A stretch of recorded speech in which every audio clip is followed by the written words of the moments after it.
Mainit ang tanghaling yun sa plaza ng San Vicente.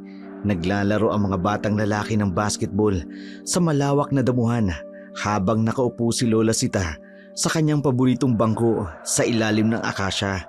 Tahimik na nagbabasa ng dyaryo. Strike 3! Malakas ang tama ng pagkakapalo ng bola.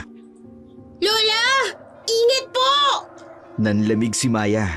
Hindi niya magawang gumalaw habang papalapit ang bola sa mukha ng kanyang lola. Pero sa hindi maipaliwanag na dahilan, parang may sariling buhay ang bola. Gumuhit ito ng arko sa ere. Para bang may invisible na pader na humarang at bumagsak sa dumuhan ng ilang pulgada mula sa mga paa ni Lola Sita. Lola? Paano niyo po? Ibinaba ni Lola Sita ang kanyang dyaryo. Isang mahihingiti ang gumuhit sa kanyang mga labi. Ano? Anong napano, apo? Yung bola po, para pong umiwas sa inyo. Nakita ko po, hindi po kayo gumalaw, pero yung bola. Ayun ba? Naku, maliit na bagay lang yun, apo. Pero paano po? Pwede niyo po ba akong turuan? Pinagmasdan ni Lola Sita ang kanyang apo. Tila may hinahanap ng mga mata nito. Pagkatapos ng ilang sandali, tumango siya. May gusto akong ipakita sa iyo, apo.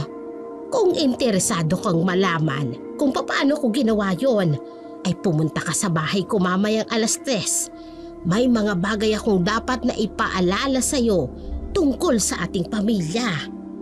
Tungkol po sa ating pamilya? Hindi lahat ng kwento sa ating angkan ay simpleng kwentong bayan lang, Maya.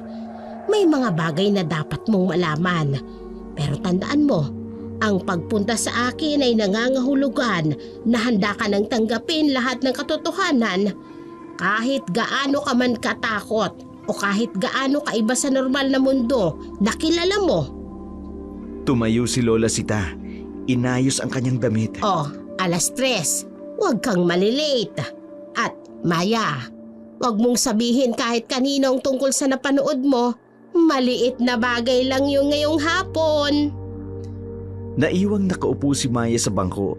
Hawak pa rin ang bola ng baseball habang pinanunood ang papalayong anyo ng kanyang lola. Sa hindi maipaliwanag na dahilan, alam niyang ang araw na ito ang magiging simula ng isang ganap na kakaibang mundo para sa kanya. Si Maya ay 12 taong gulang pa lamang. Nakilala sa San Vicente dahil sa kanyang masayahing pagkatao. Walang kapagurang kuryosidad.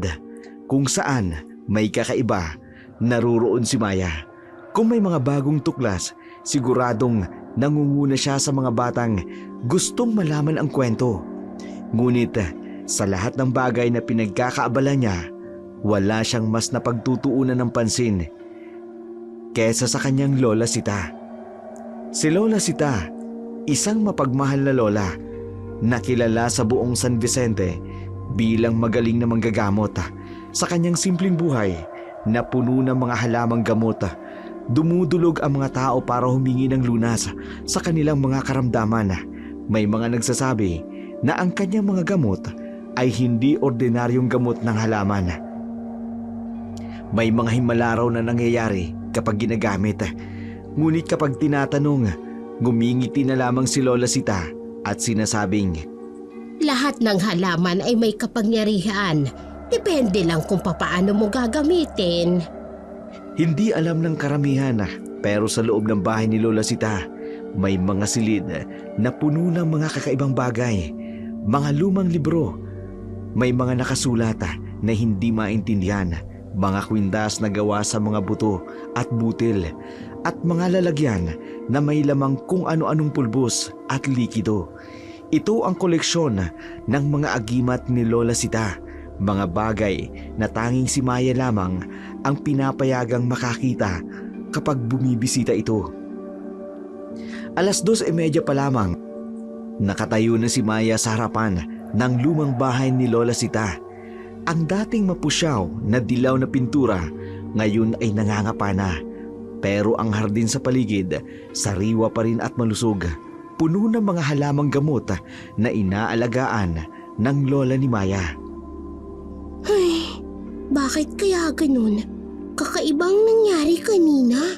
Lumapit siya sa pinto at kumatok. Maya, pasok! Hindi mo na kailangang kumatok. Nagulat si Maya.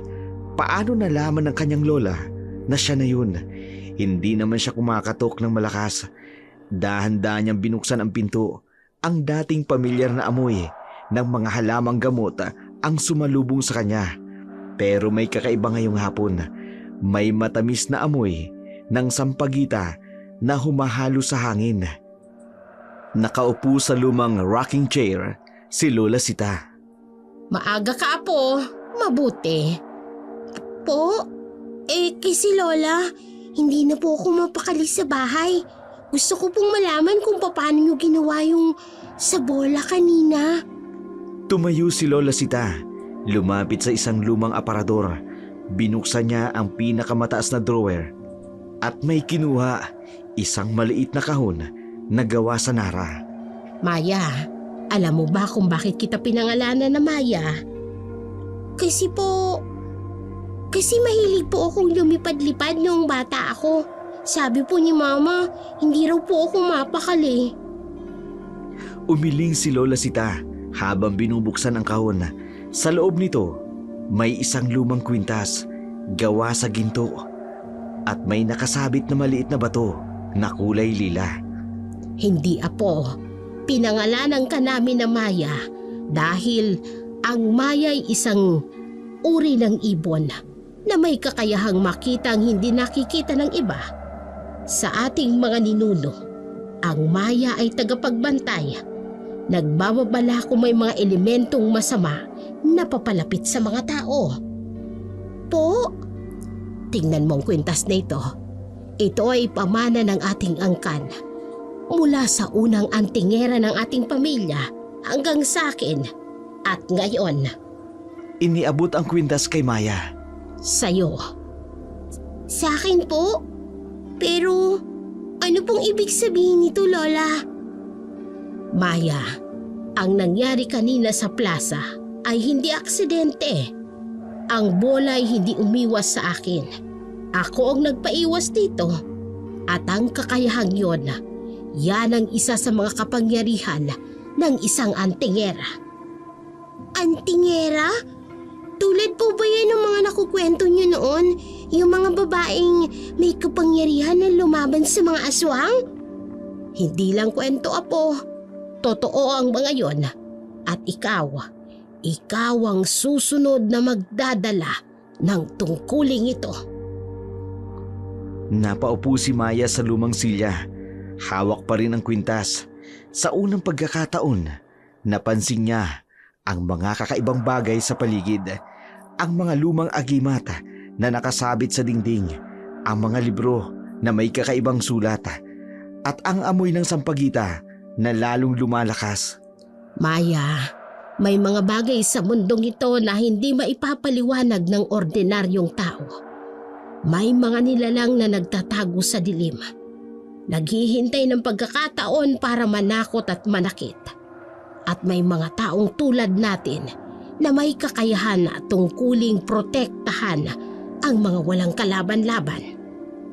Pero Lola, paano kung hindi ko po kaya? Ngumiti si Lola Sita. Hinawakan ang kamay ni Maya. Kaya mo, Apo. Nararamdaman ko na mas malakas pa ang iyong kapangyarihan kaysa sa akin noon. Pero kailangan mong matutunan kung paano ito gamitin. At yun ang dahilan kung bakit ka nandito ngayon. Napatingin si Maya sa kwintas na hawak niya. Pagkatapos ay sa kanyang lola. Hindi niya alam kung dapat siyang matakot o matuwa. Pero may isang bagay siyang sigurado. Ang buhay niya hindi magiging pareho pagkatapos ng araw na yun. Handa ka na ba sa iyong unang aral, Maya? Huminga ng malalim si Maya at tumango. Opo, Lola. Handa na po ako. Halika, Maya. Dito tayo sa isang lumang aparador. Ang unang aral ng isang antingera ay hindi tungkol sa kapangyarihan. Ito ay tungkol sa paniniwala. Binuksan ni Lola Sita ang aparador at may kinuha. Isang maliit na kandila na kulay puti at isang lumang palara. Po, paano pong paniniwala na makakatulong sa akin para gawin yung ginawa niyo sa bola kanina? Tingnan mo itong kandila, Apo. Ano ang nakikita mo? Isang simpleng kandila lang po. At ito bang palara? Lumang palara lang po. Mali, Apo. Ang kandilang ito ay gawa sa isang lirang banal.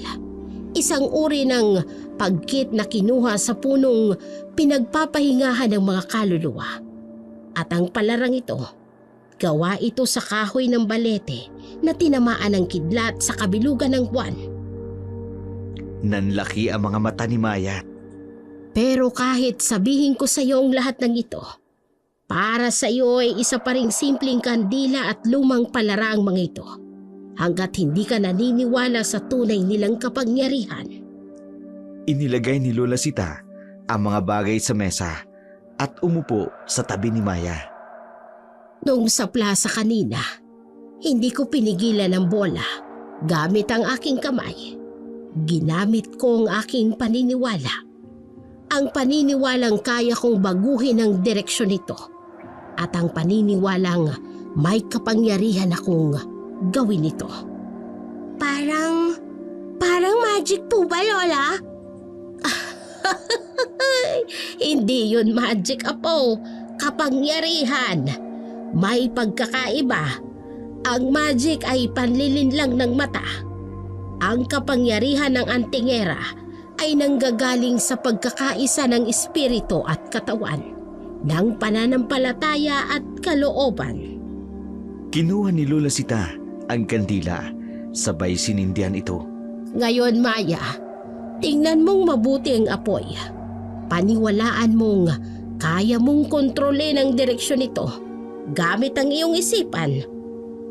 Pero Lola, paano po? Isara mo ang iyong mga mata.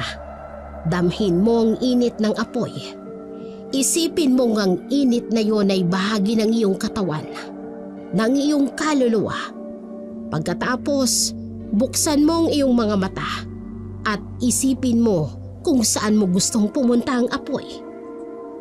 Huminga ng malalim si Maya, sinunod ang mga tagubilin ng kanyang lola. Nang buksan niya ang kanyang mga mata, nakatiting siya sa apoy ng kandila. Kaliwa. Pumunta ka sa kaliwa. Sa kanyang pagkamangha, ang apoy ay dahan-dahang yumukyok pa kaliwa, para bang may hanging umiihip dito, pero walang hanging dumaraan sa silid. Lola! Nakita niyo po yun? Gumalaw po siya! Hindi lang siya gumalaw, Apo. Sinunod ka niya. At yon ang unang aral. Ang kapangyarihan ay hindi nanggagaling sa mga anting-anting o sa mga orasyon. Nanggagaling ito sa paniniwala. Sa paniniwalang may kakayahan kang gawin ang hindi kayang gawin ng iba. Napatingin si Maya sa kwintas na nakapatong pa rin sa kanyang palad. Pagkatapos sa kandila, patuloy pa rin itong nagliliwanag. May mas marami pa po ba akong dapat na matutunan, Lola? Marami pa, Apo. Pero ngayon, alam kong handa ka na. May dugong antingera ka. At tulad ng apoy na yan, ang iyong kapangyarihan ay naghihintay lang na magising. Interesado si Maya sa mga sinasabi ng kanyang lola. Handa pa rin si Lola Sita na ibahagi sa kanya ang nalalaman nito bilang isang antingera. Subalit ang matinding hangarin ni Maya na maging antingera ay maaantala. Nang dumating ang kanyang ina na galit, bigla silang napatigil nang may malakas na kalabog sa pinto. Nay! Nay, buksan mo ang pinto! Alam kong nandiyan ang anak ko! Namutla si Lola Sita. Naramdaman ni Maya ang panginginig ng kamay ng kanyang lola nang hawakan siya nito. Maya, itago mo ang kwintas. Hindi dapat ganito ang pagkakaalam mo. Bago pa man makagalaw si Maya, bumukas na ang pinto ng malakas. Nakatayo roon ang kanyang ina, si Elena, na halos hindi makilala. Ang dating malambing niyang mga mata, ngayon ay nagnininga sa galit. Anong ginagawa mo sa anak ko, Nay? Bakit mo siya dinala rito? Elena, kailangan mong maintindihan. Hindi ako ang pumili nito. Ang kapangyarihan, hindi! Hindi ko kailangang marinig ang tungkol sa kapangyarihan niyan. Hindi na! Maya, umuwi ka na. Ngayon din! Pero Ma, si Lola po, tinuturuan niya lang po ako. Lumapit at hinila ang braso ni Maya, pero may panginginig sa boses. Tinuturuan ka? Tinuturuan ka ng mga bagay na maglalagay sa'yo sa panganib. Nay! Akala ko ba nagkakaintindihan na tayo? Akala ko ba tapos na ang lahat ng ito? Elena, anak, hindi mo may tatago ang katotohanan magpakailanman. Si Maya, siya ang pinili. Katulad mo noon. Hindi siyang pinili ng kahit na ano. Hindi ko hayaang maulit ang hindi ko hayaang malagay siya sa panganib katulad ng dati. Hinila ni Elena ang kanyang anak patayo. Napatingin naman si Maya sa kwintas na nahulog sa sahig. Kumikinang ito sa liwanag ng kandila. Mama, hindi niyo po naiintindihan. May magagandang bagay po na nangyayari. Nakita ko pong kaya kong... Wala kang alam, anak. Wala kang alam sa mundong ito. Nay, pakiusap. Huwag si Maya. Huwag ang anak ko. Anak, ang mga nangyari noon. Tama na. Maya, umuwi ka na. At hindi ka na babalik rito. Hindi mo kakausapin ang lola mo. Hindi ka mawawala. Pero Mama, si Lola, naiintindihan mo ba?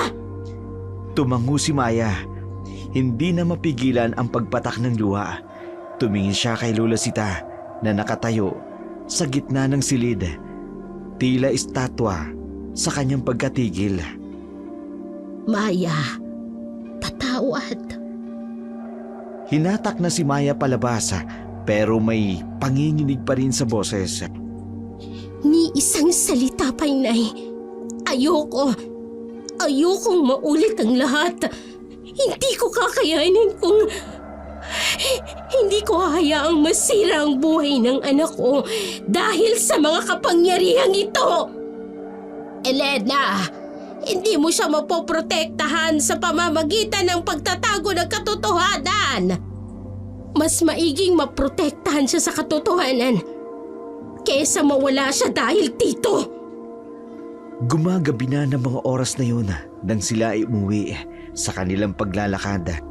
Kapansin-pansin ang mga di pangkaraniwang pangyayari.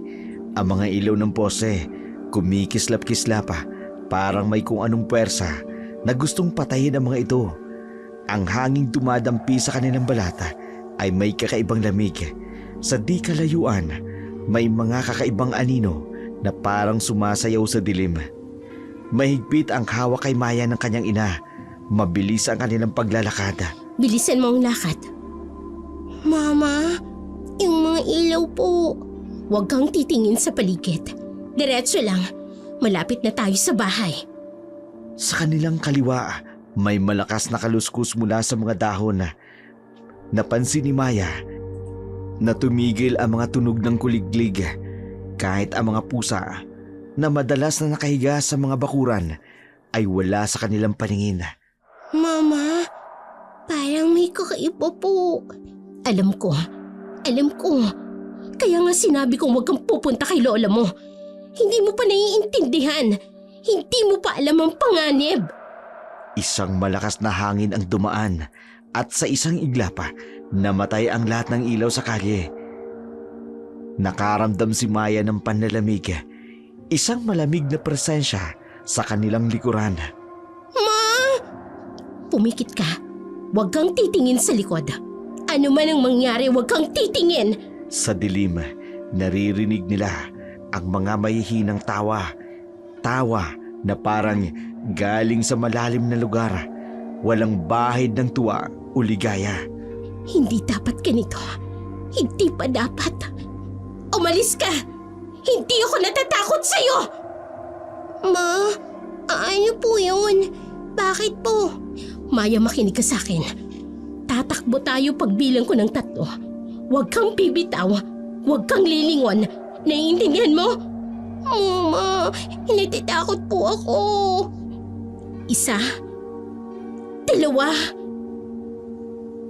Bago pa man masabi ang 3, isang malakas na kidlat ang kumislapa. Sa mga sandaling yun, nakita ni Maya sa kanilang likuran ang isang madilim na anyo.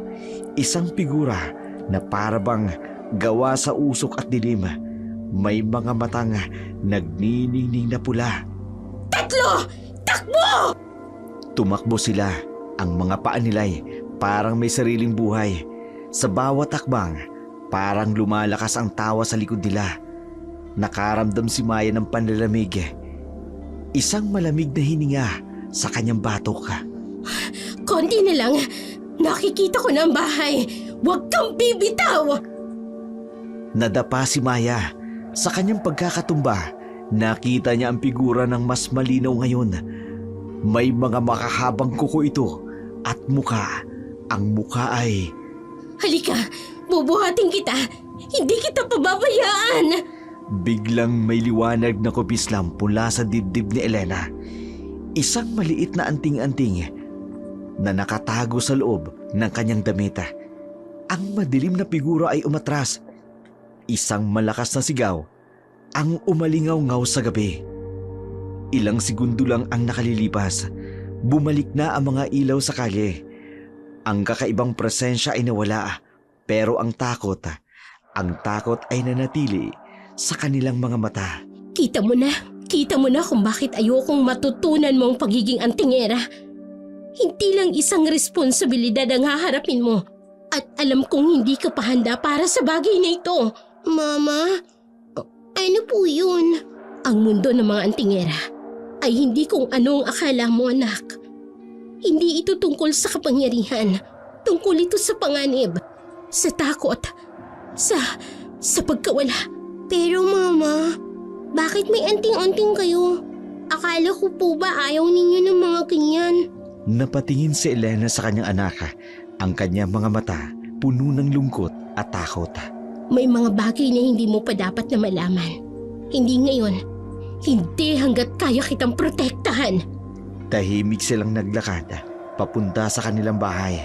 Mas mabilis pa rin ang kanilang lakad. Pero ngayon, may ibang pangunawa na si Maya. Ang galit ng kanyang ina, may mas malalim pang pinanggagalingan.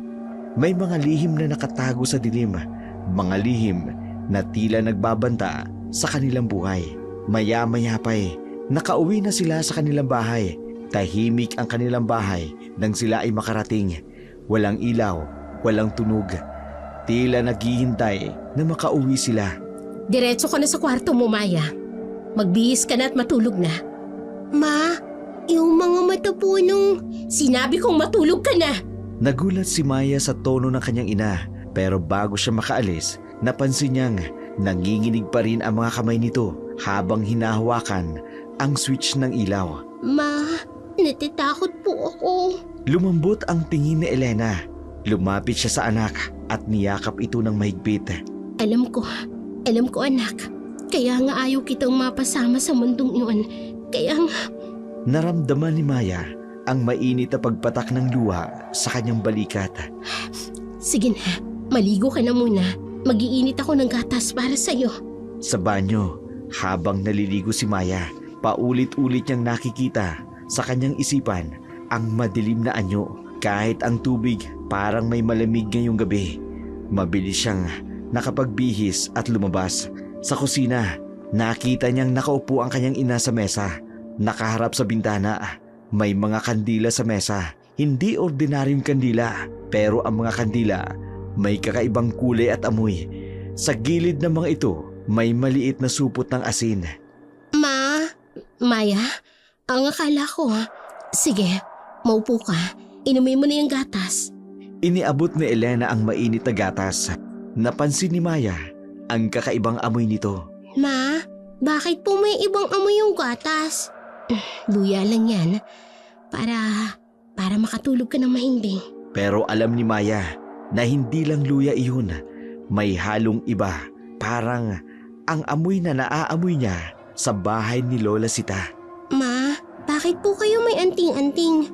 Akala ko po ba ayaw ninyo sa mga ganun? Natigilan si Elena. Matagal siyang nakatingin sa bintana bago sumagot. Maya, may mga bagay sa buhay na kahit ayaw mo, kailangan mong gawin para sa proteksyon, para sa mga mahal mo sa buhay. Pero Mama, si Lola, sinabi na huwag mo nang babanggitin ang tungkol sa lola mo. Napatalon si Maya sa gulat. Napansin niyang kumislap ang anting-anting sa liig ng kanyang ina. Patawad anak, pagod lang ako. Ubusin mo na yung gatas mo at matulog ka na. Pero Mama, paano kung bumalik yung hindi sila makakapasok rito? Hindi ko hahayaan. Pinanunood ni Maya ang kanyang ina habang naglalagay ito ng asin sa may mga bintana at pinto. Maya-maya pa'y napansin niyang may binubulong-bulong ito. Mga salitang hindi niya maintindihan pero parang pamilyar. Parang mga salitang narinig niya kay Lola Sita. Tapos na. Matulog ka na anak. Ma, pwede po bang sa kwarto niyo ako matulog? Tumigil si Elena. Sa unang pagkakataon ng gabing yun, nakita ni Maya ang tunay na takot sa mata ng kanyang ina. Oo naman. Oo naman anak. Sa kwarto, habang nakahiga sa kama, narinig ni Maya ang mahihinang bulong ng kanyang ina. Diyos ko, protektahan mo ang anak ko. Patawad inay. Pero hindi ko hahayaang mawala ang anak ko. Hindi ko kakayanin. Naramdaman ni Maya ang mahigpit na yakap ng kanyang ina. Sa labas, ang hangin ay patuloy na umiihip sa mga dahon at sa malayo, tila may anino pa ring sumasayaw sa dilim. Bago makatulog, ang huling nakita ni Maya ay ang anting-anting sa liig ng kanyang ina. Kumikislap sa dilim, parang nagbabantay, parang nangangako ng proteksyon sa mga kakaibang bagay na naghihintay sa labas ng kanilang tahanan. Madilim pa sa labas ay umalis na si Elena. Mahimbing pang natutulog si Maya ng mga oras na yun. Pagod sa mga pangyayari noong nakaraang gabi. Bago umalis, matagal siyang nakatitig sa mukha ng anak. Mapayapa, walang kaalam-alam sa mundong maaaring may naghihintay sa kanya. Sa labas, si Lola Sita, bago pa man kumatok sa Elena, bumukas na ang pinto. Alam kong babalik ka. Nay, pasok ka anak. May mainit na tsaa. Sa loob, tahimik silang naupo sa lumang sala. Ang amoy ng sampagita ay mas matapa ngayon. Parang nararamdaman ang bigat na sasabihin. Naipakiusap. Tigilan na natin ito. Elena, alam mong hindi ako ang pumipili. 12 taong gulang pa lang siya, inay. Bata pa. Gusto kong maranasan niyang normal na buhay. Mag-aral, makipaglaro sa mga kaibigan, magkagusto sa mga boys. Hindi yung katulad ng tinanas ko. Naiintindihan ko ang takot mo, anak. Pero, naiintindihan? Nakita mo ba kagabi? May sumunod sa amin pa uwi. Alam nila, inay. Alam nilang nagigising na ang kapangyarihan niya. Tumayo si Elena. Nagsimulang maglakad sa sala. Hindi ko kakayanin kung mawawala siya sa akin. Hindi ko kakayanin kung mauulit ang nangyari kay Ramon. Natigilan si Elena. Ang pangalang matagal nang hindi binabanggit. Inay, pakiusap. Hayaan na nating normal na buhay ng anak ko. Hayaan nating maranasan niya mga bagay na hindi ko naranasan. Na maging masaya lang. Anak, hindi natin mapipigilan ng tadhana ang kapangyarihan ng mga anting era. Ayoko ng kapangyarihan. Ayoko ng tungkulin. Ang gusto ko lang protektahan ang anak ko. At sino magpoprotekta sa kanya kapag lumakas ang kanyang kapangyarihan? Kapag hindi niya na alam kung paano ito kontrolin? Kapag ako ang magpoprotekta sa kanya, katulad ng ginawa ko ngayon. Tumahimik si Lola Sita, matagal na nakatingin sa kanyang anak. Elena, ang anting-anting sa liig mo. Alam kong ramdam mo rin. Lumalakas ang presensya nila. At si Maya, hindi ko siya hahayaang maging katulad ko, inay. Hindi ko hahayaang magsakripisyo siya ng normal na buhay para lang sa tungkuling ito. Mamumuhay siya ng normal. Magiging masaya siya. At hanggang kailan mo siya mapoprotektahan? Hanggang kaya ko. Hanggang may hininga ako. Tumayo si Elena, lumapit sa pinto. Inay, pakiusap. Tigilan na natin ito. Hayaan nating mamuhay si Maya ng normal. Masyado pa siyang bata. Masyado pang maaga. At kung dumating ang panahon na hindi niya na kayang pigilan ng kapangyarihan, pagdating ng araw na yun, sana handa na siya. Sana mas malakas siya kaysa sa akin noon. Sa pag-alis ni Elena, ang hangin ay dumaan sa wind chimes na parang kumakanta ng isang malungkot na awit sa mesa. Ang gwintas na nahulog kagabi ay patuloy na kumikinang, parang nangangako ng isang hinaharap na hindi maiwasan. Gaano man karaming pagtatangka ang gawin ni Elena para pigilan ito. Hapon sa San Vicente, naglilinis si Maya sa bakuran nang may tumawag sa gate. Iha, maawa ka naman. Tumigil si Maya sa pagwawalis. Sa gate, isang matandang lalaki ang nakasuot ng kupas at lukot na damit. Yumuyuko ito na tila nahihirapang tumayo. Ano po yun, Lolo? 2 araw na akong hindi nakakakain, Iha. Galing pa ako ng Malinaw. Naku, kawawa naman po kayo. Teka lang po ha, kukuha po ako ng tubig. Mabilis na pumasok si Maya sa kusina at kumuha ng malamig na tubig. Pagbalik niya, nakita niyang nakasandal na ang matanda sa gate. Salamat, Iha.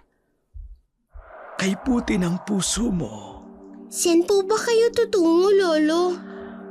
Sa Santa Clara. May anak ako roon, pero pagod na ako. Gusto niyo po ba ng pagkain? May natira pa po kaming almusal. Kung hindi ka naaabala. Hindi po, sandali lang po, Lolo. Habang naghahanda ng pagkain si Maya sa kusina, patuloy ang kwentuhan nila. Bakit po kayo mag-isa?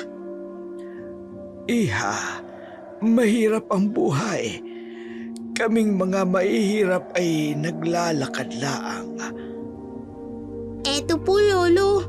May adobo pa po kami. Ang bait mo talaga, Iha. Parang may kakaiba sa'yo. Po? May liwanag ka. Katulad ng liwanag ng lola mo. Kilala niyo po si Lola Sita? Kaya pala, apo ka ni Sita. Unti-unti nagbago ang tinig ng matanda. Maya-maya pa nakaramdam ng kakaibang lamig sa hangin. At dahil sa kabutihan mo, bibigyan kita ng regalo. Iniabot ng matanda ang kanyang kamay. Napansin ni Maya na sobrang lamig ng kamay nito. May kakaibang kulay na itim ang gumapang mula sa mga daliri. Isang regalo na magbabago ng iyong... Maya! Layuan mo siya! Lumabas si Elena. Hawak ang anting-anting sa kanyang leeg. Ang pulubi ay unti-unti nagbago ng anyo. Ang kupas na damit ay naging itim na balabal. Ang baluktot na katawan ay naging tuwid. At ang mga mata ay naging pulang-pula. Elena! Hindi mo ba ako namimiss? Umalis ka! Bakit? Hindi mo ba gusto ang regalo ko para sa anak mo? Ang kapangyarihan ng dilim! Kumislap ang anting-anting ni Elena. Isang liwanag ang pumalibot sa kanila. Ginagamit mo pa rin ang iyong anting-anting. Kahit alam mong delikado. Sinabi kong umalis ka! Itigil mo ang paggamit ng anting-anting, Elena. Itigil mo ang pagtuturo sa anak mo. O kaya, ano? buungan ka ng mga aswang ay bababa sa San Vicente. At alam mo kung ano ang kaya namin gawin, katulad ng ginawa namin kay Ramon.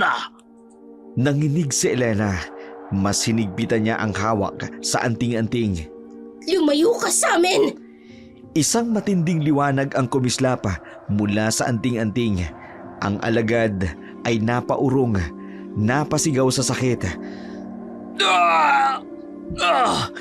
Isipin mong mabuti, Elena. Gusto mo bang maulit ang nangyayari noon? Gusto mo bang makita ang anak mong... Naglaho ang aswang sa hangin, pero ang kanyang huling tawa ay nanatili sa hangin. Pero ang kanyang malamig na tawa ay nanatili sa hangin. Nanginig na rin si Maya. Hindi maintindihan ang mga nangyayari. Lumapit si Elena sa kanya at niyakap ito ng mahigpit. Maya anak, ayos ka lang ba? Mama, ano po yun? Wala anak, bangungot lang ito. Pangungot lang. Pero alam ni Elena na hindi iyon bangungot. Ito ay ang kanyang pinakamalaking takot, ang makita ang anak niyang nahuhulog sa mundong pinili niyang iwan. Ang mundong kumitil kay Ramon, ang mundong puno ng digmaan at sakripisyo. Sa kanyang isip, paulit-ulit niyang naririnig ang banta ng aswang. Hindi ito normal na buhay. Hindi ito ang buhay na gusto niya para sa kanyang anak. Pero ngayon, habang hawak niya ang nanginginig na katawan ni Maya, alam niyang wala siyang magagawa. Ang kapangyarihan ay nagigising sa kanyang anak at kasama nito ang lahat ng panganib na hindi niya kayang takasan noon. Kinaumagahan, sa plaza ng San Vicente, 6:00 ng umaga. Ako, grabe talaga no. Ay, paano kaya nangyari sa batang yon? Ay, wala raw dugo. Ganun daw talaga pag-aswang. Ay, Diyos ko, Santissima Madre de Diyos. Sa likod pa talaga ng simbahan. Ay, paano kaya sasabihin sa mga bata sa eskwela? Kaklase nila yun Ay, teka, sandali. Si Kapitan Guwapo ang tumarating. Ay, oo nga no. Nagsitahimik ang mga tao. Nang tumayo ang kapitan na si Kapitan Berong sa harap ng plaza. Sa likuran ang mga tao, tahimik na nakikinig. Si Elena naman, hawak ng mahigpit ang anting-anting sa kanyang leeg. Mga kababayan, marahil nabalitaan na ninyo ang nangyari kay Jenny kagabi. Marami ang nagpakrus at bumulong. Bilang inyong kapitan, may mga hakbang tayong dapat gawin. Una, simula ngayong gabi, walang sino man ang dapat lumabas pagkatapos mag-6. Pangalawa, ang mga bata ay dapat laging may kasamang nakatatanda. At pangatlo, bantayan ninyo ang inyong mga anak. Huwag na nating hayaan pang may mabiktima pang muli. Sa likuran ng maraming tao, nakatayo si Elena. Nakita niya ang takot sa mata ng kapitan. Ang uri ng takot na pamilyar sa kanya. Sa kanyang isipan, Nagsisimula na. Naghahasik na sila ng lakim katulad noon. Katulad ng ginawa nila kay Ramon. napatingin siya sa malayo kung saan nakaupo si Maya sa ilalim ng puno. Kasama ang kaibigan niyang si Nena. At kung may makikita kayo na kahit anong kakaiba, kahit ano, ipaalam ninyo kaagad sa akin o sa mga tanod. Pero Kap, paano namin malalaman kung ano ba talaga yung nangyayari? Ay, kaya nga, paano nga ba? Oo, paano? Ang katawan ni Jenny ay Ano? hindi na natin kailangang pag-usapan ng mga detalye. Ang mahalaga ngayon ay ang kaligtasan ng ating mga anak. Napalingon si Elena nang marinig ang iyak mula sa di kalayuan. Nakita niya ang nanay ni Jenny, si Aling Mili, na umiiyak at sumisigaw ng anak ko na hinahawakan ng mga kapitbahay. Lumapit si Aling Elena kay Maya. Maya, umuwi na tayo. Pero Mama, si Nena. Ngayon na. Habang naglalakad sila pa uwi, napansin ni Elena ang mga anino sa likod ng simbahan. Mga anino na gumagalaw kahit walang hangin. Sa kanyang tenga, parang may bumubulong. Elena, susunod na sila. Hinigpitan ni Elena ang hawak sa kamay ni Maya. Hindi niya hayaang mangyari sa anak niya ang nangyari kay Jenny. Hindi niya hayaang maulit ang nakaraan. Pero alam niyang ito ay simula pa lamang. Ang unang biktima ay palatandaan na nagbabalik na ang dilim sa San Vicente. At sa pagkakataong ito, ang target nila ay ang kanyang anak. Sa likod nila, patuloy ang pagtitipon ng mga tao. Patuloy ang mga bulong-bulungan at mga haka-haka. Pero para kay Elena, ang mga ingay na yun ay nakalalamon ng mas malalim na katahimikan. Ang katahimikang nagbabadya ng matinding kasamaan na paparating. Sa bahay ni Lola Sita, katatapos lang ng pagpulong sa plaza. Nakaupo si Lola Sita sa kanyang lumang rocking chair. Hawak ang isang tasa ng mainit na tsaa. Nakatayo si Elena sa may bintana, nakatingin sa labas. Naririnig mo ba sa hangin, anak? Pati ang mga elemento'y nararamdaman ng panganib. Hindi ko kailangang marinig ang hangin para malaman ang panganib, inay. Nakita ko na ang unang biktima nila. At hindi yun ang huli. Alam mo yan. Kung sasabihin ko sa inyo na dapat kong payagan si Maya na hindi mo mahaharangan ng kapalaran, Elena. Ang kapangyarihan sa dugo ni Maya lumalabas na. At hahayaan ko na lang siyang mapasama sa mundong ito. Tulad ng nangyari sa akin. Tulad ng nangyari kay Ramon. Tumayo si Lola Sita, lumapit sa kanyang anak. Elena, anak, kaya nga dapat siyang matuto. Kaya nga dapat siyang maging handa. Kung hindi inay, mamamatay siya tulad ng nangyari kay Jenny. O mas malala pa, mawawala siya tulad ni Ramon. Hanggang kailan mo haharangan ang kanyang kapalaran? Hanggat kaya kong protektahan ang anak ko. At paano mo siya poprotektahan? Sa pamamagitan ng pagtatago? O pagpipigil? O hanggang maubos ng mga tao rito na sinalakay ng mga aswang? Natigilan si Elena. Hindi niya namamalayan, may mga luha na sa kanyang mga mata. Anak, ang mga aswang, hindi sila basta-basta bumabalik. May hinahanap sila. At alam nating pareho kung ano yon. hindi nila makukuha ang anak ko. Hindi. Pero hindi dahil sa pagtatago mo sa kanya, kundi dahil dapat siyang matutong ipagtanggol ang kanyang sarili. Hindi niya kailangang matuto, inay. Hindi niya kailangang malaman ang tungkol sa mundong ito. Katulad ng hindi mo kailangang malaman noon. Pero tignan mo kung anong nangyari. Inay, pakiusap. Huwag niyong gamitin ang nakaraan para... Hindi ko ginagamit ang nakaraan, anak. Ginagamit ko ang katotohanan.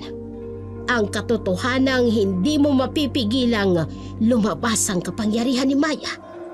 Hindi mo mapipigilan ang tawag ng dugo ng antingera sa kanya. Huminto si Lola Sita, tumingin sa altar kung saan nakalagay ang lumang anting-anting. Kung patuloy mong haharangan ang kanyang kapalaran, hindi lang siyang malalagay sa panganib, kung hindi buong San Vicente.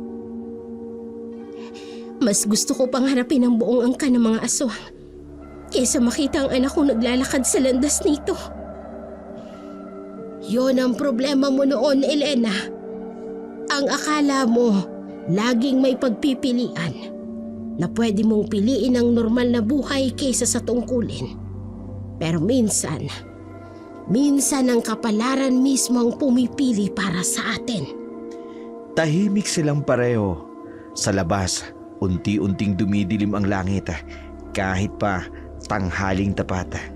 Anak, hindi mo kayang protektahan si Maya magpakailanman. Pero matutulungan mo siyang protektahan ang kanyang sarili. Mas pipiliin kong mamatay kesa makita ang anak kong nagiging katulad ko, inay. At kung dumating ang araw na wala nang poprotekta para sa kanya, anong mangyayari kay Maya? Natigilan si Elena sa pinto. Hindi siya lumingon, pero ramdam ni Lola Sita ang panginginig ng kanyang katawan. Gagawin ko ang lahat para hindi dumating ang araw na yon. Umalis si Elena. Iniwan ang kanyang inang nakaupo sa rocking chair. Kinuha ni Lola Sita ang lumang kwintas mula sa altar. Ang kwintas na dapat sanay para kay Maya. Parating na ang bagyo, anak. At hindi mo kayang pigilin ang hangin sa pamamagitan ng pagkukubling mag-isa. Nagmamatigas pa rin si Elena sa kagustuhan ng kanyang ina na ipasa sa apo niya ang pagiging antingera. Si Maya na lang ang natitirang lahi na maaaring magpatuloy ng pagiging antingera. Tinanggihan ito ni Elena, kaya walang ibang magmamana nito kundi ang kanyang anak, bagay na hindi niya papayagang mangyari. Sa takot at hinanakit nito ang dahilan kung bakit namatay ang kanyang asawa. Samantala, sa bahay naman ni Elena, hindi makatulog si Maya. Hawak niya ang lumang stuffed bear. Nabigay sa kanya ng papa noon nung baby pa siya. Inisip niya ang mga matutuklasan sa baul. Maya-maya pa'y may kalusko sa bintana. Sino yan? Kumikislap ang maliit na nightlight sa mesa. Sa dilim, may nakita siyang anino. Natatakot ka ba, Maya? Unti-unting lumilitaw ang isang lalaking nakasuot ng itim. Gusto kong sumigaw, pero bakit walang boses na lumalabas sa bibig ko? Please po, huwag po! Anak ka ni Ramon. Takot na takot. Hindi ka katulad ng iyong ama. Kilala niyo po si Papa? Oh, matapang siya. Tulad ng gusto mong maging katulad niya, hindi ba? Gusto mong maging antingera katulad niya. Tumulo ang luha ni Maya, pero pinilit niyang huwag umiyak ng malakas. Bakit po kayo nandito? Anong kailangan niyo sa akin? Umalis na kayo bago pa po kayo maabutan ng nanay ko. Nanay mong antingera. Alam kong kinakatakutan yung mga antingera. nandito ako para sabihin sa iyo ang isang kwento. Ang kwento na iyong ama na akala niya may mga kaibigan siya. Ayoko po ng kwento. Hindi ka ba nagtataka kung bakit ayaw kang payagan ng mama mo na matutong maging antingera? Kung bakit sobrang ang takot niya? Napatigil si Maya.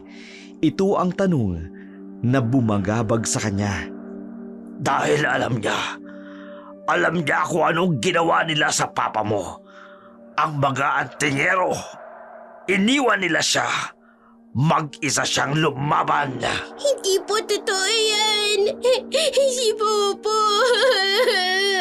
Papa. Alam mo ba kung anong sinabi niya? Bago siya nawala, tulungan mo ako! Pero walang dumating kasi hindi nila siya matanggap.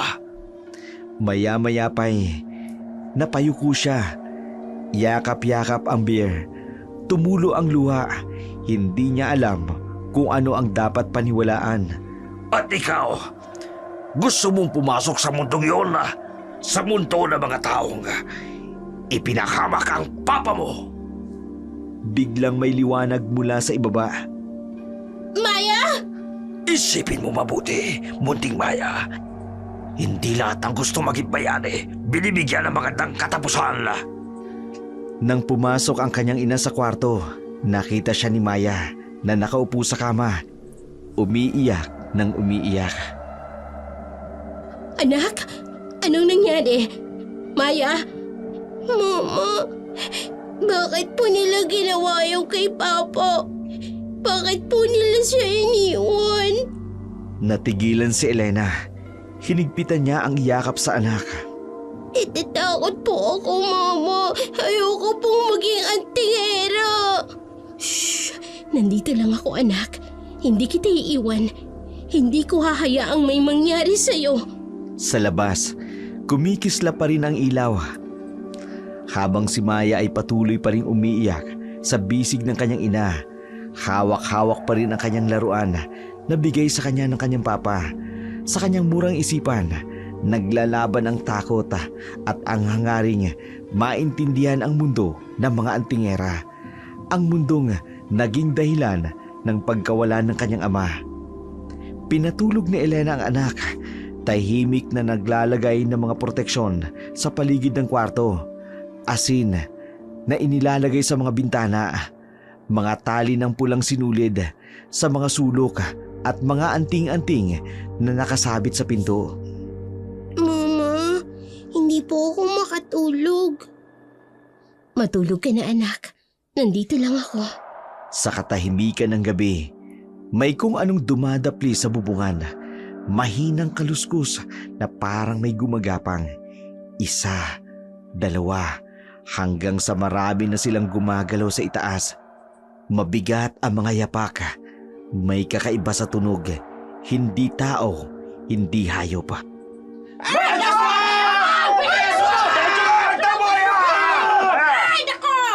Sa kalye, nagtitipon ang mga tao. May hawak na sulo. Sa liwanag ng apoy, nakikita nila ang mga maitim na anyo sa bubungan ng bahay ni na Elena. Mga anyong unti-unti nagbabago ang hugis. Ang mga bisig ay humahaba, ang mga daliri ay nagiging parang mga talukap, at ang mga matang pulang-pula sa dilim. Pumasok ka sa aparador. Huwag kang lalabas hanggat hindi kita tinatawag.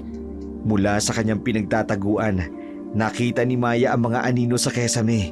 Gumagapang ang mga ito, paikot ng paikot sa itaas ng kanilang bahay.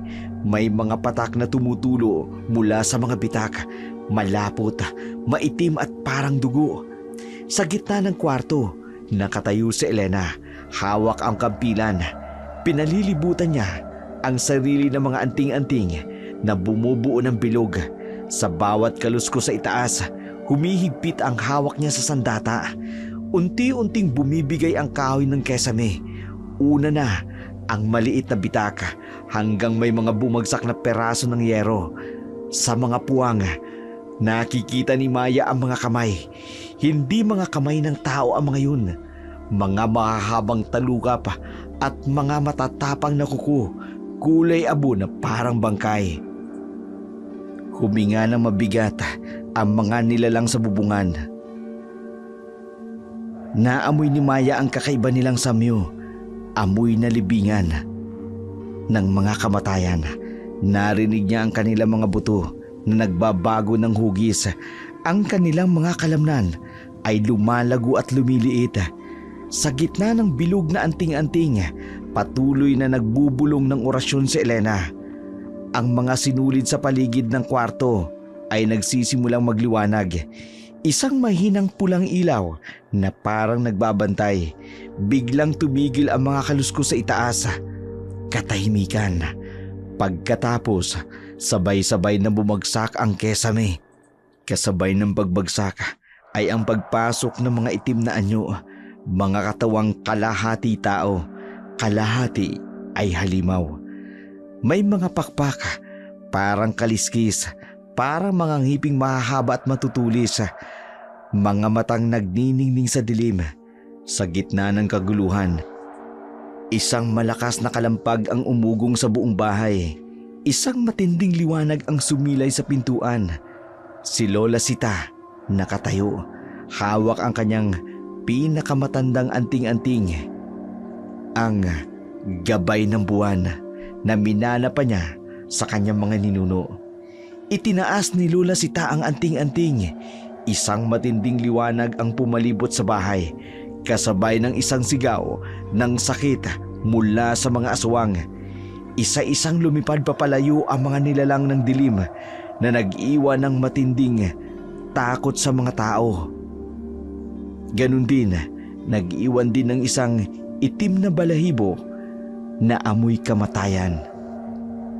Elena, hanggang kailan ka magbubulag-bulagan? Inay, huwag na natin pag-usapan to. Ngayon natin pag-uusapan ito. Tignan mo, dumarami na sila! Maya-maya pa'y lumabas si Maya sa aparador. Nakinig sa pag-uusap ng dalawa. Alam mo ba kung bakit sila nandito? Hindi lang dahil kay Maya. Nandito sila dahil alam nilang hindi natin tinuturuan si Maya. Alam nilang mahina siya dahil pinipigilan mo. Mahina? Gusto niyong maging malakas siya para ano? Para mapahamak din? Pakinggan mo ko. Ang anting-anting ni Maya, 6 na dobleng lakas kaysa sa normal na antingera. Nararamdaman ko ito nang hipuin niya ang kwintas noong isang araw. At dahil malakas siya, gusto niyong isugal niya ang buhay niya? Hindi mo ba naiintindihan? Ang mga aswang, buong ang kanilang darating. At kapag nangyari yun, hindi natin kakayanin. Hindi sapat ang ating kapangyarihan. Tumayo si Elena, lumapit sa bintana. Anak, alam mo ang batas ng mga antingera. Ang kapangyarihang minana ay hindi dapat pinaghihigpitan. May tungkulin tayo sa mundong ito. Ang batas na yun ang kumuha sa asawa ko. Hindi ang batas ang kumuha kay Ramon. Ang kapulungan ng may kasalanan. Pero may mas matandang batas tayong sinusunod. Ang batas ng mga unang antingera. Nakikinig si Maya nang may pagkamangha habang binabanggit ng kanyang lola ang mga batas. Una, ang kapangyarihan ay pamana. Hindi karapatan. Dapat itong gamitin para sa kapakanan ng nakararami, hindi para sa sarili. Ikalawa, ang dugo ng antingera ay sagrado. Hindi ito dapat pigilan o limitahan.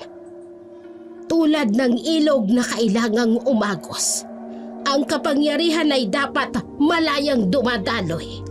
Ikatlo, ang pagtuturo sa susunod na henerasyon ay hindi lamang tungkulin, kung hindi obligasyon. Ang hindi pagtuturo ay pagtataksil sa mga ninuno. Ikaapat, ang kapangyarihan ng anting-anting ay nakasalalay sa puwersa ng intensyon. Hindi ito naglilingkod sa takot o paghihiganti. 5, ang bawat antingera ay may tadhana. Ang pagtanggi sa tadhana ay nagdudulot ng hindi maiiwasang kapahamakan.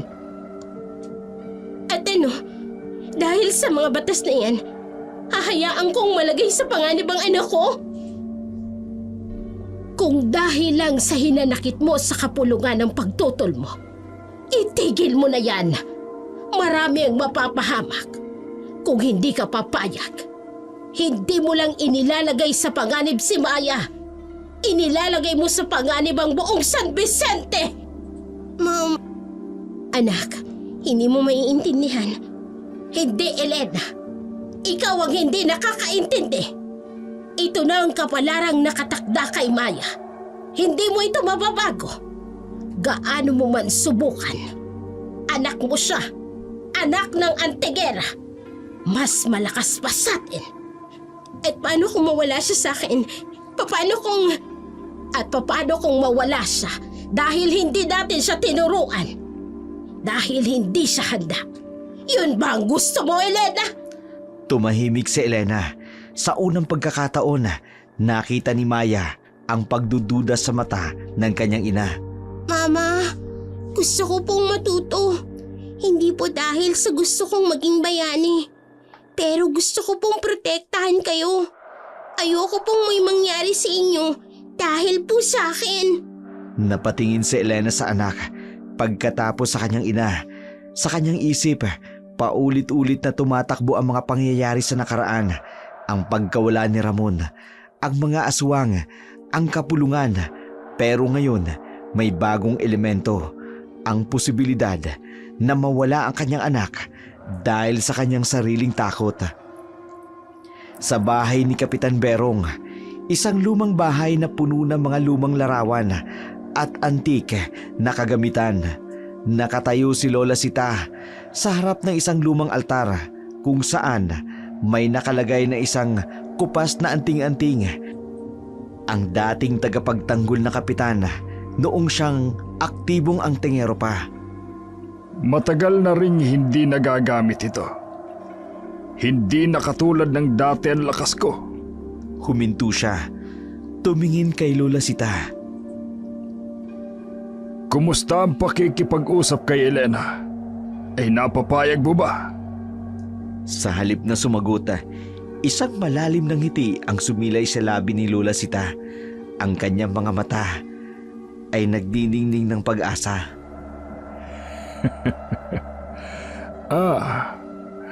Ang ngiti mo ang nagsasabing may magandang balita.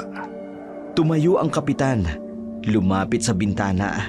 Sa labas, ang buwan ay natatakpan ng mga ulap.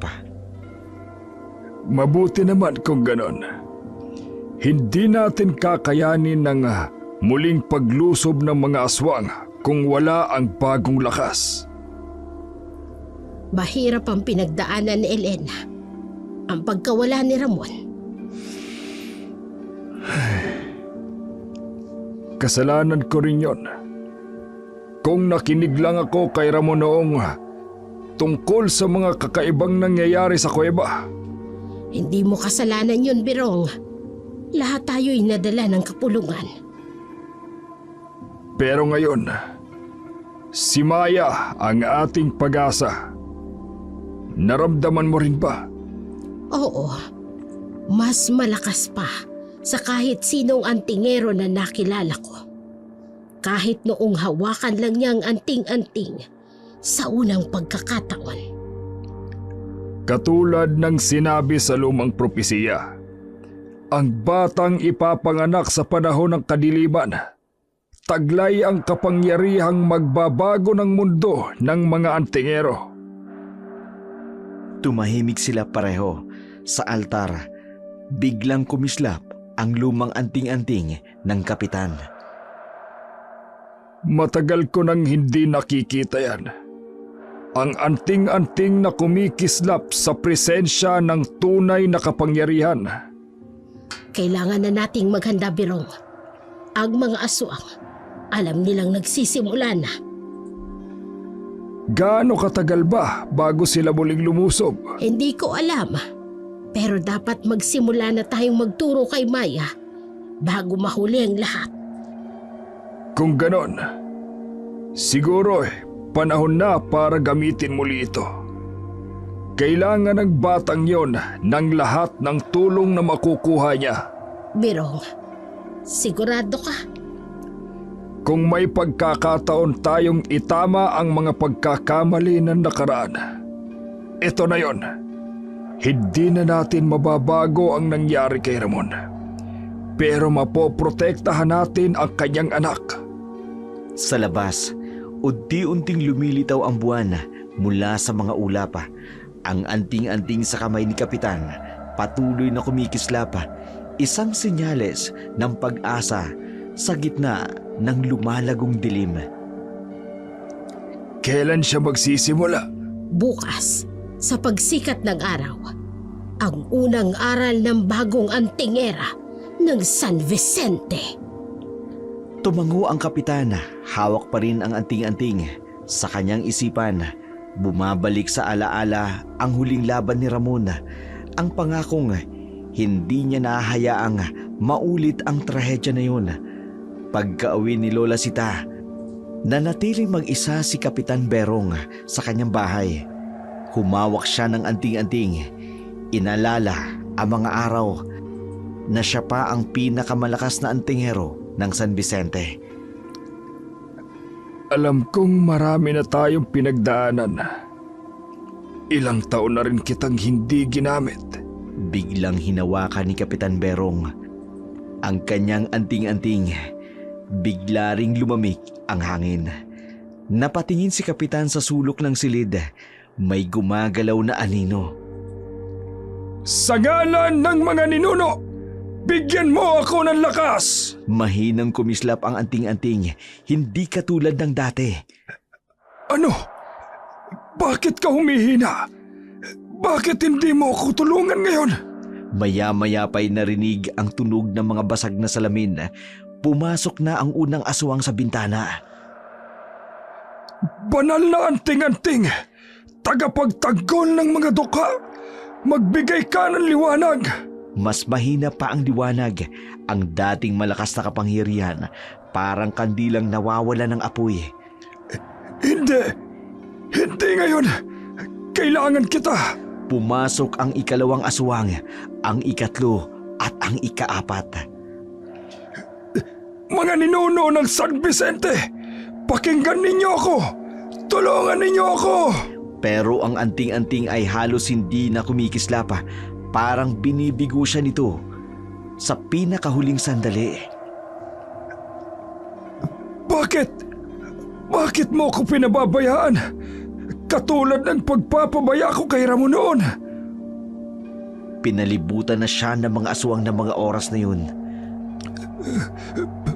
Patawad, Ramon. Hindi kita napakinggan noon. At ngayon ako naman ang magbabayad. Isang aswang ang lumapit, mas malaki pa kesa sa iba. Banal na anting-anting. Kahit isang beses pa, bigyan mo ako ng lakas. Kumislap ang anting-anting, isang mahinang liwanag na parang huling paalam. Pagkatapos, tuluyan na itong nawala ng buhay. Ganun ba? Hanggang dito na lang ba tayo? Lumapit na ang malaking aswang. Maya, patawad. Hindi kita mapoprotektahan. Pero may tiwala ako na magiging mas malakas ka sa aming lahat. Maya-maya pa'y narinig ang tunog ng punit at sigaw. Yeah! At pagkatapos, katahimikan. Ang dating pinakamalakas na antingero ng San Vicente ay wala na. Ang sahig, ang dating makapangyarihang anting-anting, nakahiga na walang buhay, walang liwanag, may bagong mantsa ng dugo. Sa dingding, may nakasulat na dugo. Ang nakasulat, susunod ang bata. Ang hangin sa labas ay umihip ng malamig. Dala-dala ang mga itim na balahibo ng aswang na para bang nangungutya, nagdiriwang ng pagkabagsak ng isa sa pinakadakilang antingero ng San Vicente. Sa lumang bahay ni Lola Sita, kinaumagahan, maya-maya pa'y nakaupo sa lumang selya. Hawak ang isang tasa ng mainit na tsaa, katabi niya ang kanyang ina habang si Lola Sita nakatayo sa harap ng altar. Lola, totoo po ba? Si Kapitan Birong? Oo, apo. Kinuha na siya ng dilim. Inay, sigurado ba tayo dito? Baka mas mabuting. Elena, tama na ang takot. Nakita mo kung anong kaya nilang gawin. Si Birong, isa sa pinakamalakas na antingero ng San Vicente noon. Pero Lola, kung ganun kalakas si Kapitan, bakit po siya natalo? Lumapit si Lola Sita sa kanyang apo. Umupo sa tapat nito. Maya, apo, may dahilan kung bakit kinuha nila si Birong. Alam ng mga aswang na may natatanging kaalaman siya. Mga ritual at orasyon na hindi pa naipapasa sa kahit na sino. At ngayon, wala nang makakapagturo kay Maya ng mga iyon. Yon ang akala nila. Pero matagal ko nang pinag-aralan. Ang alam ni Birong, marami sa kanyang mga aral na ituro na rin sa akin noon. Talaga po, Lola? Kaya nga nagmamadali sila. Alam nilang kapag natutunan mo ang lahat, ang aking kaalaman, ang mga aral ni Birong at ang sarili mong kapangyarihan, wala silang magagawa sa'yo. Pero inay, ang bata pa ni Maya. Mama, kaya ko na po. Napalingon silang pareho kay Maya. May determinasyon sa mata ng bata. Maya, apo, hindi magiging madali ito. Ang mga aral na ito, dapat sana'y unti-unti. Pero wala na tayong panahon. Lola, ayoko pong may mangyari pa po si iba. Kay Kapitan Birong, kay Papa. Anak, kaya mo ba? Sigurado ka ba? Opo, kahit po may takot ako. Ang tunay na tapang ay hindi kawalan ng takot, Maya, kundi ang paggawa ng tama kahit na may takot. Halika, lumapit ka rito sa lumang aparador. Bubuksan ko ang munting kahon nito. Ayan, lahat ng alam ko, lahat ng natutunan ko kay Birong, lahat ng kapangyarihang minana natin sa ating mga ninuno, itataya ko para matuto ka. Inay, sigurado po ba kayo? Elena, anak, minsan ang buhay ng isang antingera, darating ang panahon, kailangan niyang pumili. Ang magprotekta sa sarili o ang magprotekta sa iba. Si Birong, pinili niyang magprotekta sa iba hanggang sa huli. Eto, tingnan mo. Iba't ibang anting-anting. Ano, Maya? Handa ka na ba? Opo, Lola. Pero paano po kung hindi ko kayanin?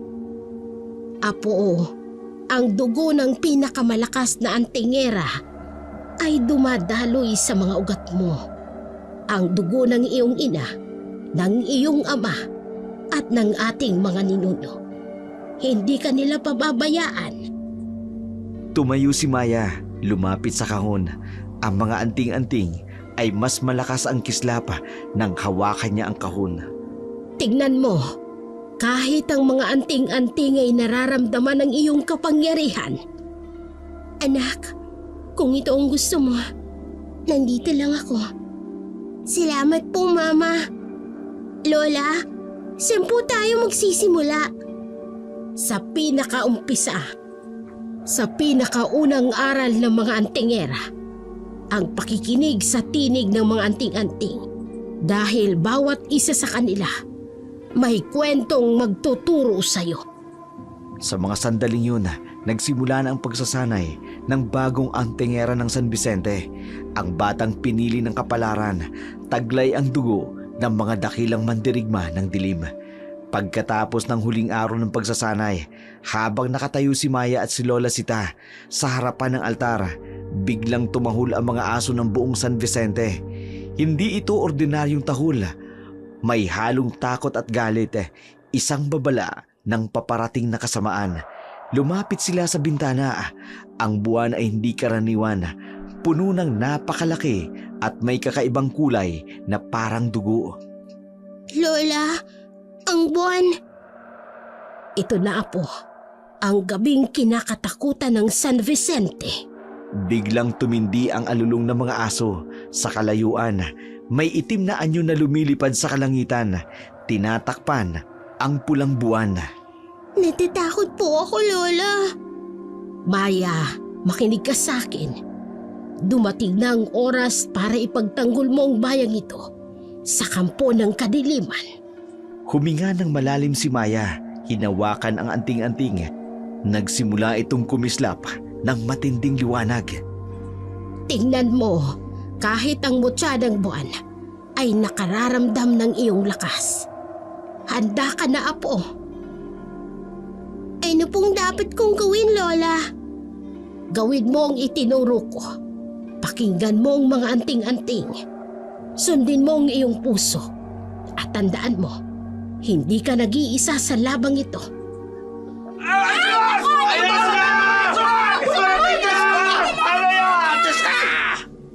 Nandito na sila. Maya, Apo, dumating na ang oras. Ipagtanggol mo ang San Vicente. Ipagtanggol mo ang mga taong mahal mo. Para sa San Vicente. Para kay Papa. Nasaan ang anak ng antingero? Tingnan mo ang taong ito. Pinanunod lang nila ang pagkamatay ng iyong ama. Walang ginawa. Walang tumulong. Hindi mo kilala ang Papa ko. Hindi ko kilala. Ako ang huling nakakita sa kanya. Alam mo ba kung anong hiling niya bago siya namatay? Protektahan niyo ang aking anak. Nakakatuwa, hindi ba? At ngayon naririto ka. Sumunod ka sa yapak niya. Pareho kayong mahina. Pareho kayong... Mali ka! Mali ka ng tungkol kay Papa. Mali ka ng tungkol sa akin. Alam mo kung bakit? Bakit? Munting antingera! Kasi ang Papa ko, lumaban siya kahit mag-isa. Lumaban siya para sa pamilya niya. Para sa San Vicente. At ako, hindi ako mag-isa. Kasama ko ang lakas ng Papa ko. Ang karunungan ni Lola. At ang pagmamahal ni Mama. At ang panalangin ng buong San Vicente. Walang halaga ang mga salita na yan. Tingnan mo ang nangyari sa kanilang lahat. Kay Ramon at kay Berong. Hindi! Ikaw ang tingnan mo. Tingnan mo kung bakit hindi ka makapasok ng San Vicente nang walang pagsisikap. Dahil sa kanila. Dahil sa mga antingerang nagsakripisyo. Hindi sila nabigo. Ginawa nila ang lahat para protektahan kami. Ang anting-anting! Hindi! Hindi dapat yung ganyang kalakas! Ito ang kapangyarihang ibinigay nila sa akin. Hindi lang ito kapangyarihan ng antingera. Ito ang kapangyarihan ng pag-asa at ng pagmamahal. Tama na! Mamamatay kang katulad ng iyong ama! Sa gitna ng sagupaan, nang hawakan ni Maya ang mutya ng buwan, isang kakaibang enerhiya ang dumaloy sa kanyang buong katawan. Hindi ito ordinaryong init. Ito ay kapangyarihang hindi niya pa nararanasan kahit sa kanyang mga pagsasanay. Anong kapangyarihan ito? Ang anting-anting sa liig ni Maya nagsimulang magliwanag. Unay mahinang liwanag katulad ng kandila hanggang sa ito ay naging parang araw sa tindi. Mula sa anting-anting, 6 na sinag ng liwanag ang lumabas. Bawat isa may iba't ibang kulay. Una, sinag ng puti. Ang lakas ng mga unang antingera. Ikalawa, sinag ng ginto. Ang karunungan ni Lola Sita. Ikatlong sinag, bughaw. Ang tapang ni Elena. Ang ika-4, sinag na pula. Ang sakripisyo ni Ramon. At ang ika-5 sinag, lila. Ang proteksyon ni Kapitan Berong. Ika-6 na sinag, pulang ginto. Ang sariling kapangyarihan ni Maya. Elena, nakikita mo ba? Inay, iyan bang... Oo anak, 6 na doble. Hindi lang ang ating lakas, kung hindi ang lakas ng lahat ng antingera na nauna sa kanya. Ang mga sinag ay nagsanib. Bumuo ng isang ilaw na pumalibot kay Maya. Ang kanyang buhok ay lumipad sa hangin na parang may sariling buhay. Ang kanyang mga mata ay naging ginto sa liwanag. Hari ng kadiliman! Tama na ang paghahari mo sa San Vicente! Sa bawat salita ni Maya, ang lupa ay nayayanig. Ang mga puno ay yumuyuko. Kahit ang hangin ay parang sumusunod sa kanyang utos. Hindi! Hindi maaari! Ang propesiya! Itinaas ni Maya ang kanyang kamay at ang 6 na sinag ay muling lumabas. Ngunit ngayon, ang lahat ay nakatutok sa hari ng mga aswang. Ito ang kapangyarihan ng mga antingera! Hindi! Isang bata lang! Isang bata lang! Oo! Isang bata! Isang batang may dugong antingera! Isang huling pagsabog ng liwanag at ang hari ay naglaho. Natubok ng kapangyarihan ng 6 na beses na mas malakas kaysa sa kahit sino mang antingerang nakilala sa San Vicente. Nang matapos ang labanan, bumagsak si Maya sa lupa, pagod ngunit tagumpay. Ang mutya ng buwan ay bumalik sa normal nitong liwanag. Pero may bagong ningning na parang nagdiriwang ng tagumpay ng bagong tagapangalaga nito. Nakita mo na anak, hindi lang yan simpleng pamana. Yan ang kapangyarihan ng lahat ng antingera na naghintay sa'yo. Anak ko, ang aming antingera. Habang nagpapahinga ang baryo ng San Vicente mula sa pinagdaan ng labanan, bumabalot ang takot sa bawat sulok ng kanilang tahanan. Isang takot na hindi maitatago sa kabila ng katahimikan.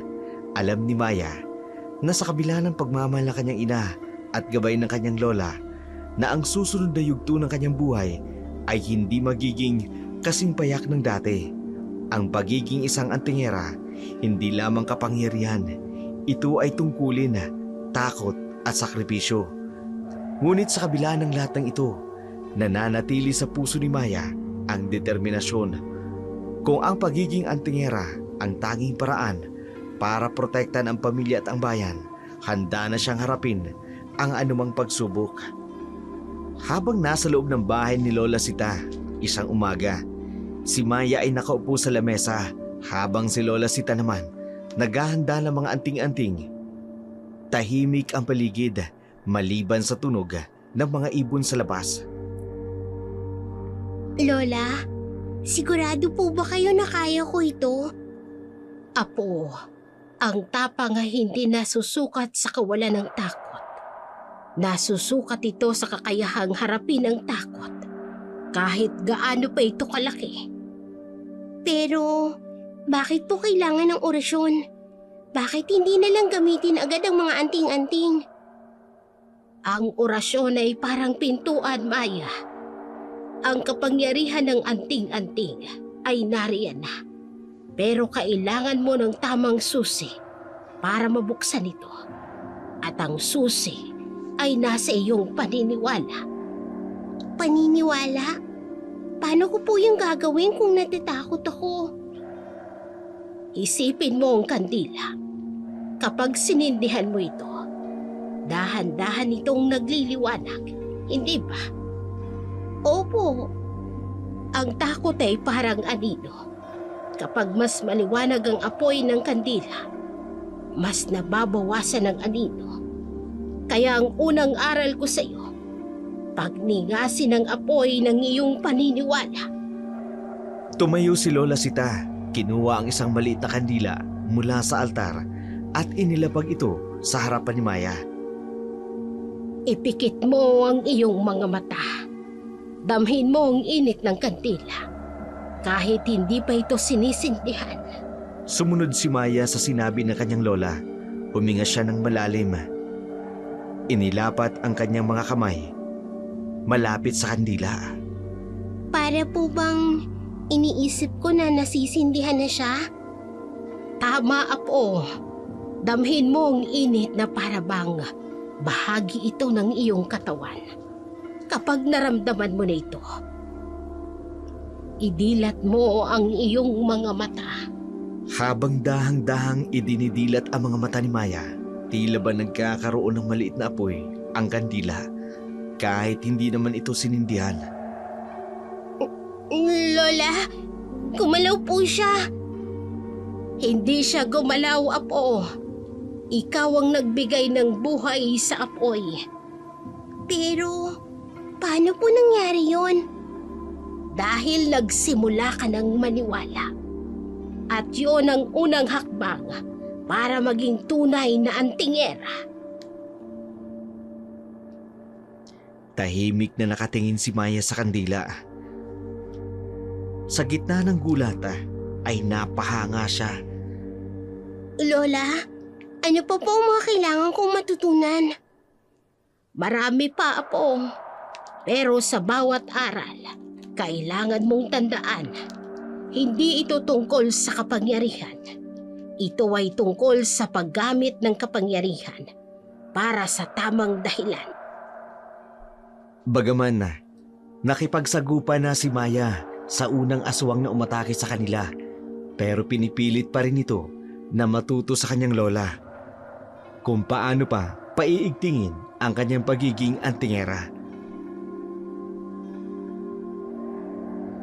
Sa kabilang dako naman, tahimik ang baryo, ngunit ang mga tao ay balisa. Ang bawat bahay may mga kandilang nakasindi sa harapan ng altar.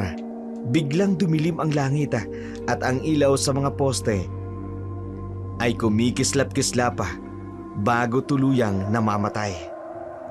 Mama! Lola! Ano po yung nangyayari? Maya, manatili ka dito. Inay, ano to? Nagsisimula na sila. Nandito na ang hukbo niya.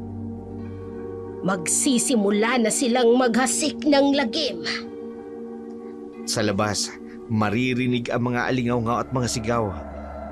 Ang mga tao ay nagsisitakbuhan habang ang mga anino ng aswang gumagapang sa bawat bahay.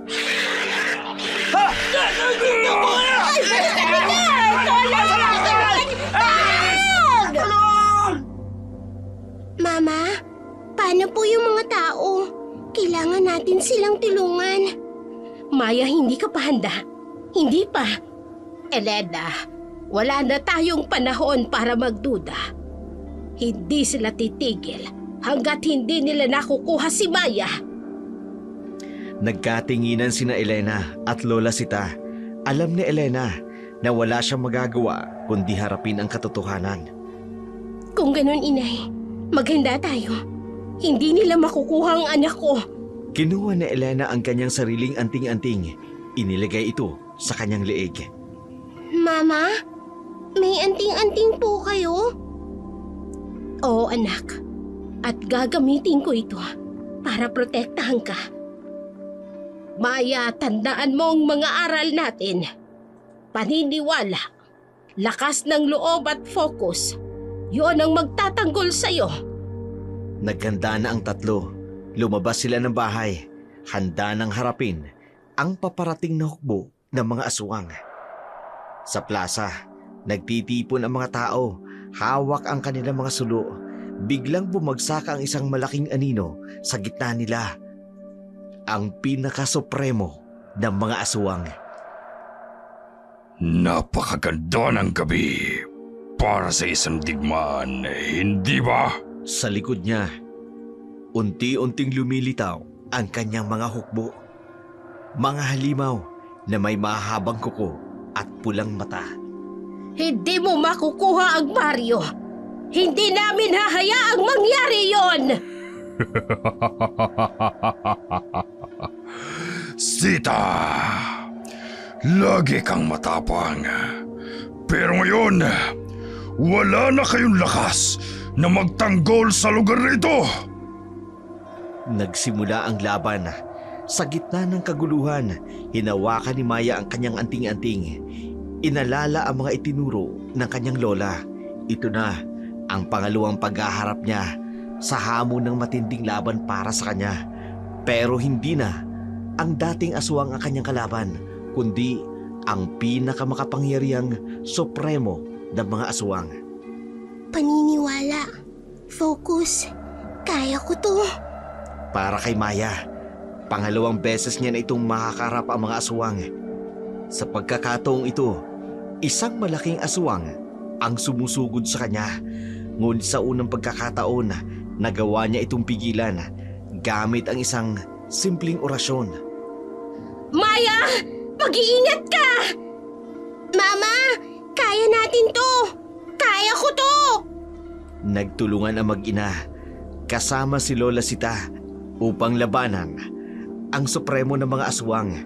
Habang tumatagal, unti-unting nawawala ang takot ni Maya at lumalabas ang kanyang tunay na kapangyarihan. Maya! Ikaw ang liwanag sa dilim! Huwag kang susuko, Apo! Sa wakas, nagtagumpay ang grupo sa unang yugto ng laban, ngunit alam nilang hindi pa rito nagtatapos ang lahat. Pagkatapos ng matinding labanan, humupa na ang sigaw at takot sa baryo ng San Vicente. Ang mga tao ay nagtipon-tipon sa plaza, nagdarasal para sa kanilang kaligtasan.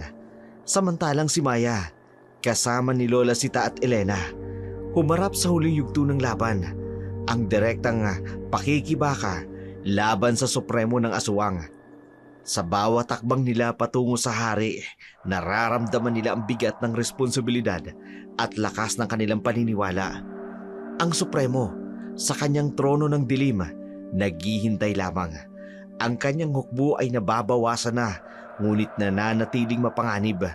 Alam niya, ang labanang ito ay matatapos sa isang tagumpay o pagkatalo. Wala nang gitna. Kaya mo bang harapin ng mismong dilim, batang antingera? Ang iyong lola at ang iyong ina, lahat sila'y nabigo noong una.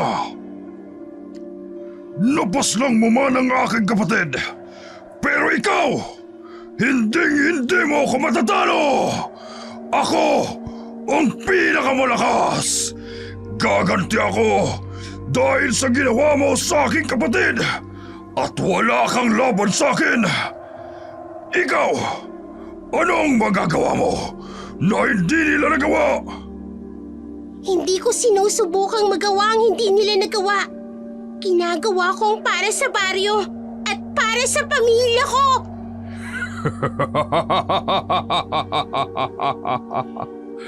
Napaka-idealista. Pero tingnan natin kung hanggang saan ang iyong tapang! Maya! Manatili kang kalmado! Huwag kang padadala sa dilim! Paniniwala, Maya! Ituon mo ang iyong isip, Apo! Ano to? Ito ang kapangyarihang nagmumula sa paniniwala at sa pamilya. At sa liwanag na hindi mo kayang lunurin! Hindi mo ako matatalo! Bata! Ako ang supremo ng mga aswang! Huwag mong lalapitan ang anak ko! Ngayon na, Maya! Gamitin mo ang lahat ng iyong lakas! No! Hindi maaari! Hindi ako matatalo ng isang bata! Sa pagkakataong yun, naglaho ang supremo ng mga aswang.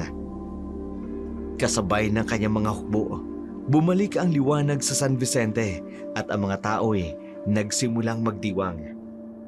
Sa sumunod na araw, nagtipon ang mga tao sa plaza upang pasalamatan si Maya sa muli nitong pagtatagumpay laban sa supremo ng mga aswang. Naroroon din si Maya, Elena at si Lola Sita. Ang dating takot ay napalitan ng pag-asa. Nako, maraming salamat. Dahil sa'yo, ligtas na muli ang aming baryo. At hindi lang ikaw ang nagligtas sa amin. Pinakita mo rin sa amin kung ano ang tunay na tapang. Napakabata mo pa pero ang galing mo na. Hindi po ako nag-iisa. Kung wala po sina Mama at si Lola, hindi ko po magagawa ito. Sa bahay nila, tahimik na nakaupo si Elena habang pinanunood si Maya na naglalaro ng kandila. Sinusubukang kontrolin ng apoy gamit ang orasyon. Inay, mali ako. Hindi ko dapat pinigilan si Maya mula sa simula. Nakita ko kung gaano siya katapang kagabi. Anak, hindi kita masisisi. Gusto mo lang siyang protektahan. Pero ngayon, alam mo na, siya ang susunod sa ating mga yapak. Oo, Inay. At ngayon tanggap ko na. Gagawin ko ang lahat upang maging handa si Maya sa anumang darating pa. Naglakad si Elena papunta kay Maya at niyakap ito. Mama, bakit po? Dahil sa iyo, anak, naging mas matatag ako. At dahil sa tapang mo, alam kong magiging ligtas tayo. Habang naghahanda ang araw sa muling pagsikat, ang pamilya ay nagkakaisa, handa na sa anumang hamon na kanilang haharapin. Matapos ang tagumpay, laban sa supremo ng mga aswang, muling bumalik ang katahimikan sa San Vicente. Ngunit sa kabila ng kapayapaan, alam ng lahat na ito ay panandalian lamang. Ang daigdig ng liwanag at dilim ay laging magkaugnay. Ang bawat tagumpay ay nagdadala ng bagong hamon. Si Maya, ngayon, isa ng bayani sa kanilang baryo. At alam niya na ang kanyang laban ay magsisimula pa lamang. Sa ilalim ng gabay ni na Lola Sita at Elena, nagsimula si Maya sa mas malalim na pag-unawa ng kanyang kapangyarihan. Hindi lamang siya natuto tungkol sa mga anting-anting at orasyon. Natutunan din niyang tanggapin ang kanyang responsibilidad bilang tagapagtanggol ng kanilang baryo. At marahil may mas malaki pang mundo ang kanyang kaharapin. Sa likod ng bahay ni Lola Sita, isang umaga, ang paligid ay puno ng halamang gamot. Si Maya ay nakaupo sa lupa, hawak ang isang anting-anting habang sinusubukan ang bagong orasyon. Sa ngalan ng liwanag at ng ating mga ninuno, bigyan mo ako ng lakas. Nagliwanag ang anting-anting sa kanyang kamay. Isang maliit na bolang liwanag ang lumabas at dahan-dahang umikot sa paligid niya. Magaling, Maya. Pero tandaan mo, hindi lang kapangyarihan ang mahalaga. Ang intensyon mong nagpapalakas dito. Opo, Lola. Sinusubukan ko lang pong alalahanin lahat ng sinabi ninyo. Mabuti yan, anak. Pero huwag mong kalilimutang magpahinga rin. Kahit ang pinakamalakas na antingera, napapagod din. Ma, hindi po ako mapapagod hanggat alam ko pong marami akong dapat na matutunan.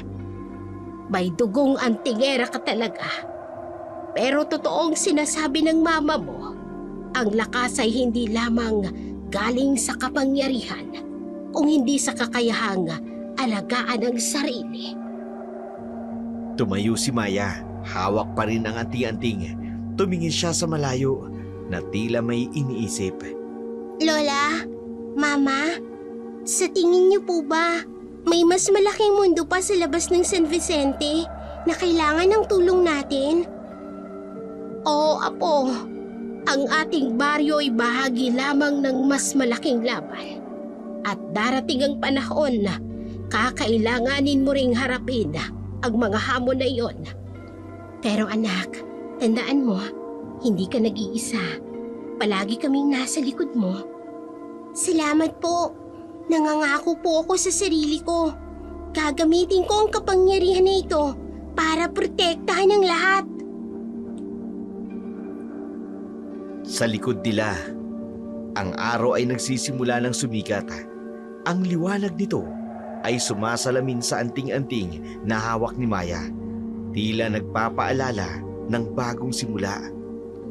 Sa plaza ng San Vicente, nagtipon-tipon ang mga tao upang ipagdiwang ang kanilang tagumpay. Si Maya, nakatayo sa gitna, binibigyan ng parangal bilang bagong tagapagtanggol ng kanilang baryo. At naroroon din ang bagong kapitan, kapalit ni Kapitan Berong. Maya, salamat sa iyong tapang at determinasyon. Ikaw ay naging liwanag sa dilim. Parang gusto kong kumanta ng liwanag sa dilim. Nako, dahil sa'yo, muling bumalik ang kapayapaan ng San Vicente. Tama. Maraming salamat sa'yo, Maya. Salamat talaga. Maraming salamat din po sa inyong lahat. Pero hindi po ako nag-iisa. Kagaya po ng sinabi ko dati. Ang tapang ko ay nanggagaling sa gabay ni na Mama at Lola. At sa pagmamahal ninyo sa baryo. Palakpakan!